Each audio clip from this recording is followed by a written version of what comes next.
Zee 24 तास एक पाऊल पुढे।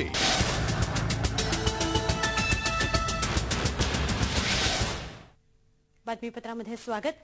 जैतापूर अणुऊर्जा प्रकल्पाविरोधात आज स्थानिक ग्रामस्थ आणि शिवसेनेच्या वतीने सामुदायिक शेती आंदोलन पुकारण्यात आले। शेतकरी आपल्या जनावरांसह प्रकल्पस्थळी घुसण्याच्या प्रयत्नात असताना पोलिसांनी आंदोलकांचा प्रयत्न हाणून पाडत आंदोलकांना अटक केली।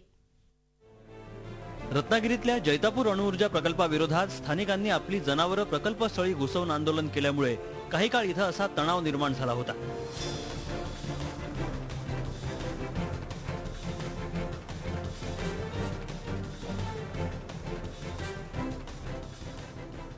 शिवसेनेचाही स्थानिकांच्या या आंदोलनाला पाठिंबा होता। मात्र जिल्हा प्रशासनाने जमावबंदी लागू करून या आंदोलनातील हवाच काढून घेतली। त्यानंतरही ग्रामस्थ आणि शिवसेनेने प्रकल्पस्थळानंतर मात्र नाटेमधील संतप्त ग्रामस्थांनी प्रकल्पाकडे जाणारा रस्ता रोखून धरला होता। शेती करायला देत नसेल तर मग काय याचा अर्थ काय? शेतकरी जगणार कसे? वर्षभर आम्ही त्या ठिकाणी शेती करतोय आणि आमचा गुजारा करत आहे, पण सरकार ते सुद्धा आपल्याला करायला देत नाही। तर उद्या जर आम्ही उग्र आंदोलन केलं तर त्याची जबाबदारी प्रशासनावरती राहील, हे या ठिकाणी मी तुम्हाला ठणकावून सांगतो। दरम्यान आजच आंदोलन पोलिसांनी दडपण्याचा प्रयत्न केला असला तरी यापुढेही सामुदायिक शेती लागवड आंदोलन प्रकल्पस्थळी करण्याचा इशारा शिवसेनेने दिला आहे। सामूहिक शेती करावी असा संकल्प शेतकऱ्यांनी सोडलेला आहे।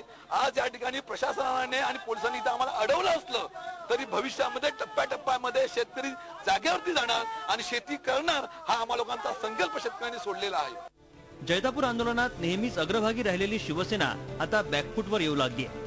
त्यामुळे प्रकल्प विरोधी आंदोलन दिशाहीन होते की काय असं चित्र दिसू लागलंय। झी 24 ताससाठी संदेश सावंत, रत्नागिरी। झी 24 तास एक पाऊल पुढे।